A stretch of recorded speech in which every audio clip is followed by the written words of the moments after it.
दोस्तों, कोलकाता में training doctor की हत्या से पहले रेप में कई लोगों को शामिल होने की आशंका है। 14 अगस्त से all India government doctor association के एडिशनल सेक्रेटरी डॉक्टर सुवर्ण गोस्वामी ने पोस्टमार्टम रिपोर्ट के हवाले से यह दावा किया कि डॉक्टर के प्राइवेट पार्ट्स 151 ml सीमेन मिला है। आगे क्या हुआ तो दोस्तों आइए जानते हैं इस वीडियो में। लेकिन वीडियो में आगे बढ़ने से पहले बस वही रिक्वेस्ट है कि आप वीडियो को लाइक कर दीजिए, चैनल को सब्सक्राइब कीजिएगा ताकि हमारा हौसला बढ़ता रहे। दोस्तों, जो सिर्फ एक नहीं हो सकता, एक से ज्यादा लोगों के शामिल होने की तरफ इशारा कर रहा है। दोस्तों, हालांकि कोलकाता पुलिस ने सिर्फ एक आरोपी को गिरफ्तार किया। घटना के बाद कोलकाता पुलिस ने जांच पड़ताल किए बिना 9 अगस्त की सुबह अप्राकृतिक मौत का केस रजिस्टर कर लिया। हालांकि बाद में महिला डॉक्टर के पिता और मां की शिकायत के बाद इस मामले में रेप और मर्डर का केस दर्ज किया गया। दोस्तों, जांच में अब सीबीआई के पास कोलकाता पुलिस की थ्योरी के मुताबिक इस घटना के सिर्फ संजय रॉय को अंजाम दिया गया है।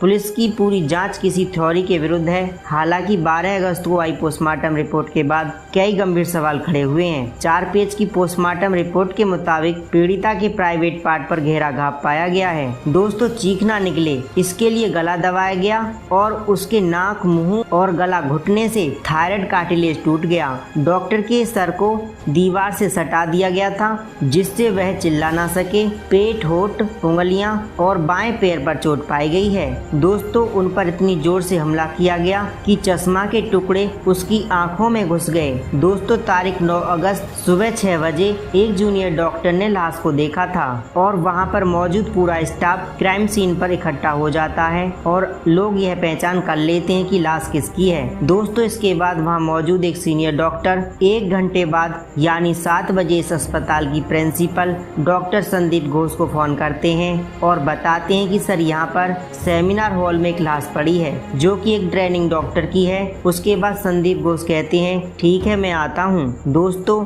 डॉक्टर संदीप का घर पूल बागान में है। पूल बागान से अस्पताल पहुँचने में 20 से 30 मिनट का समय लगता है, पर क्योंकि सुबह का समय था तो संदीप घोष को कुछ समय और लगता है और वह सुबह 8 बजे अस्पताल पहुँच जाते हैं और लाश को देखते ही और वह मौजूद लोगों से और जानकारी लेते हैं। दोस्तों, उसके बाद वह अपने कैबिन में चले जाते हैं। अतः तब इन सब चीजों के 9 बज चुके थे और 9 बजे संदीप घोष पुलिस को फोन करते हैं और बताते हैं कि आरजे कर अस्पताल के सेमिनार हॉल में एक लाश पड़ी है। सुबह 6 बजे लाश को सबसे पहले देखा गया और 9 बजे पुलिस को खबर की जाती है, यानी कि 3 घंटे लग जाते हैं और इन 3 घंटा में क्राइम सीन पर सब लोग इधर उधर घूमते रहते हैं। दोस्तों, फिर चाहे वे अस्पताल के सीनियर हो या डॉक्टर हो, मेडिकल स्टाफ हो या नॉन मेडिकल स्टाफ हो, चपरासी हो या चौकीदार हो, ऐसे भी क्राइम सीन पर मौजूद सबूत जैसे फिंगरप्रिंट, जूते के निशान सब कुछ तहस नहस हो जाते हैं। दोस्तों, क्योंकि अपराधी के जूते के निशान के साथ साथ स्टाफ के जूते के निशान भी मिक्स हो गए। वहाँ मौजूद स्टाफ हाथ लगा रहा था, किसी भी सामान को उठाकर देख रहा था, तो ऐसे में अपराधी की फिंगरप्रिंट के साथ स्टाफ के फिंगरप्रिंट मिक्स हो गए और इस तरह कुछ सबूत अपने आप तहस नहस हो जाते हैं। दोस्तों, ऐसे में इतनी बड़ी घटना होने के बाद भी पुलिस को खबर करने में 3 घंटे क्यों लगे? जब लाश को सुबह 6 बजे देखा गया तभी पुलिस को खबर क्यों नहीं किया गया और पुलिस सूचित किया जाता है तो पुलिस क्राइम सीन को आकर जांच करती है, जिससे सबूत बच रहे थे, जिसमें हमें यह और अच्छे से पता लग जाता कि संजय रॉय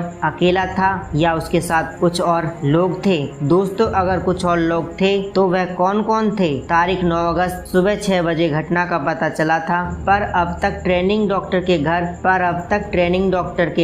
अस्पताल की तरफ से कोई भी फोन नहीं किया गया। सुबह 10:50 पर अस्पताल की तरफ से एक साथी ट्रेनिंग डॉक्टर के पिता को फोन करता है और कहता है कि मैं आरजे कर अस्पताल से बोल रहा हूँ, आपकी बेटी की तबीयत ठीक नहीं है, आप फटाफट अस्पताल आ जाइए। और इतना कहते ही फोन कट जाता है। दोस्तों, ट्रेनिंग डॉक्टर की पिता यह सब सुनते ही घबरा जाते हैं, वापस इस नंबर पर कॉल बैक करते हैं और कहते हैं कि अभी आपका फोन आया था, क्या हुआ हमारी बेटी को? अस्पताल की तरफ से जवाब आता है कि हम अभी आपको ज्यादा नहीं बता सकते, सकते, आप फौरन अस्पताल आ जाइए। और फोन कट जाता है। दोस्तों पिता तीसरी बार इस नंबर को फोन करते हैं। इस पर अस्पताल की तरफ से जवाब आता है कि मैं अस्पताल का असिस्टेंट सुपरिटेंडेंट बोल रहा हूँ, आपकी बेटी ने सुसाइड कर लिया है, आप जितनी जल्दी हो सके अस्पताल आ जाइए। दोस्तों ट्रेनिंग डॉक्टर के पिता इतना सुनते ही घबरा जाते हैं। वह अपनी पत्नी को बताते हैं और ट्रेनिंग डॉक्टर की माँ और पिता लगभग 12 बजे अस्पताल पहुंच जाते हैं। अस्पताल पहुंचते ही संदीप घोष उनके पास आते हैं और दिलासा देते हैं। दोस्तों माँ लगातार यह कहती रहती है कि मुझे मेरी बेटी को दिखा दो।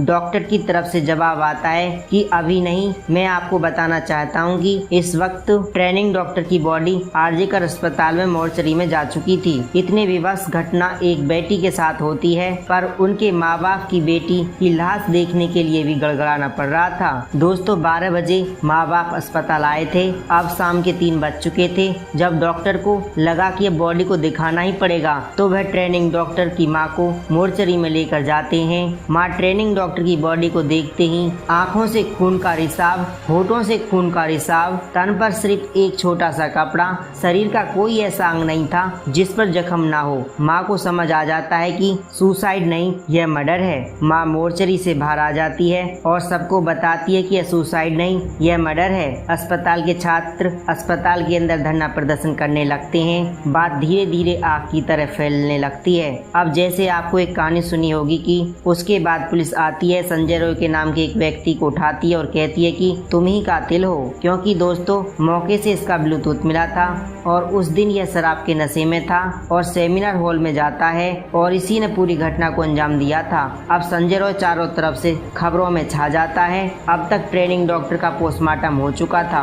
दोस्तों पुलिस के अंतिम संस्कार की तैयारी कराती है और ट्रेनिंग डॉक्टर की बॉडी को लेकर सभी बड़े अधिकारियों के साथ ट्रेनिंग डॉक्टर के साथ घर के पास मौजूद एक शमशान में पहुंच जाते हैं। अभी उस शमशान में 3 लाशों की लाइन थी और चौथा नंबर ट्रेनिंग डॉक्टर का था। ये देखते हुए सोचते हैं कि 3 लाशों के बाद नंबर आएगा तो काफी समय लग जाएगा और पुलिस वहाँ के केयर टेकर से बात करती है और बॉडी को जल्दी से अंतिम संस्कार करने की बात होती है। केयर टेकर मान जाता है और उन 3 लाशों को छोड़कर पहले ट्रेनिंग डॉक्टर की लाश अंतिम संस्कार कर देता है। दोस्तों पुलिस के अनुसार ऐसा इसलिए करना पड़ता है ताकि लोग बॉडी के साथ धरना प्रदर्शन न करने लगें। अगर ऐसा हुआ तो मामला हाथ से निकल जाएगा और पुलिस के अनुसार उन्होंने ट्रेनिंग डॉक्टर के माँ बाप से परमिशन लेकर ही ऐसा किया था। अब तक धरना प्रदर्शन बड़ी संख्या में होने लगता है। दोस्तों आनन फानन में ममता बनर्जी कहती हैं कि हमें इंसाफ चाहिए और 1 हफ्ते के अंदर फैसला होना चाहिए और दोषी को फांसी होनी चाहिए। वह कहती हैं कि हम तो चाहते हैं कि संडे यानी 18 तारीख को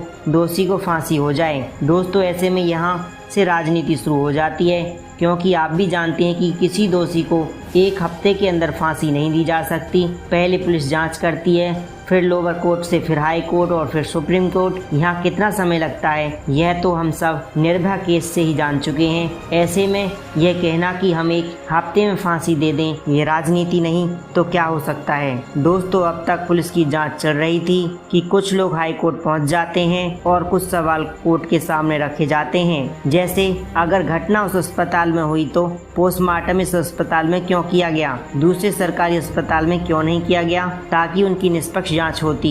दोस्तों सुबह 7 बजे जब प्रिंसिपल को इस घटना का पता लगा तो उन्होंने 7 से 9 बजे के बीच किस किस से बात की और इन वाजिद सवालों को सुनकर हाई कोर्ट ने कहा अब इस केस की जांच सीबीआई करेगी। अब इस केस की जांच सीबीआई देख रही है, पर इससे पहले पुलिस सबसे पहले सेमिनार हॉल पहुंचती है और जहां उन्हें संजय रॉय की नेक बैंड मिला था। दोस्तों पुलिस के हिसाब से तो केस वहीं खत्म हो गया था, पर बीच में ही एक डॉक्टर या कहते हैं कि पोस्टमार्टम में लिखा कि 150 ml व्हाइट फूड मिला है। तो मैं आपको बताना चाहता हूं कि एक बॉडी में व्हाइट फूड के तरीका से पाया जा सकता है। डॉक्टर का कहना था कि एवरेज इंडियन मैन जो सीमन होता है 5 ml होता है, यह तो 150 ml कैसे हो सकता है। दोस्तों डॉक्टर के अनुसार यह गैंगरेप की तरफ इशारा करता है। इस बात की इतनी सच्चाई है यह तो जांच के बाद ही पता चलेगा, लेकिन भाजपा नेता चटर्जी ने आरजेकर अस्पताल को लेकर बड़ा आरोप लगाया। उन्होंने कहा है कि आरजेकर मेडिकल कॉलेज में मानव अंगों की तस्करी चल रही थी। चटर्जी ने बताया कि यह तो यहाँ से कोई कभी कूद जाता है, या कभी सुसाइड कर लेता है। ये ऐसी चीज अक्सर ही देखने को मिल जाती हैं। सब में एक ही चीज कॉमन होती है कि यहाँ पर हर घटना में संदीप घोष का नाम जरूर आता है। संदीप घोष जिन पर उंगलियां उठती हैं, जो इस अस्पताल के प्रिंसिपल हैं, उन्हें कोलकाता पुलिस ने जब पूछताछ के लिए समन भेजा तो वह पहुंचे ही नहीं और वापस कोलकाता पुलिस ने उन पर कोई दबाव नहीं बनाया। दोस्तों, ऐसा क्यों और कैसे हुआ, यह सब सीबीआई ही बताएगी। जरूरी सवालों की जवाब तलाश में है, जैसे क्या संजय रॉय ने उस रात नशे में होकर इस घटना को अंजाम दिया था या उस रात संजय रॉय अकेला था। अगर संजय रॉय के साथ कुछ तो थे, वह कौन थे। दोस्तों, ट्रेनिंग डॉक्टर के शरीर पर इतनी जख्म है कि निशान कैसे आए। वह इस घटना के सेमिनार हॉल में ही हुई बॉडी को वहां लाकर डाल दिया गया। सेमिनार हॉल के बाहर अचानक निर्माण का काम कैसे शुरू हो गया। सेमिनार हॉल के अंदर जो लोग भीड़ लगाकर गए, क्या वह सिर्फ यह खबर सुनकर कहीं सबूत मिटाने के मकसद से तो नहीं गए। दोस्तों, हड़ताल कर रहे डॉक्टरों का कहना है कि घटना स्थल को सील नहीं किया गया, सेमिनार हॉल को खुला छोड़ दिया गया, सीसीटीवी में नहीं है। ऐसे में सीबीआई के लिए मौके से सबूत जुटाना आसान नहीं होगा। घटना की रात अस्पताल 5 लोगों की ड्यूटी थी। पोस्टमार्टम के आधार पर डॉक्टरों की घटना 1 से ज्यादा लोगों के शामिल होने का दावा कर रही है। ऐसे में सीबीआई की पहली चुनौती में पता लगाना होगा कि घटना में कितने और लोग शामिल हैं। अगर आप भी चाहते हैं कि ट्रेनिंग डॉक्टर को इंसाफ मिले तो कमेंट बॉक्स में अपनी राय जरूर दीजिएगा। दोस्तों, वीडियो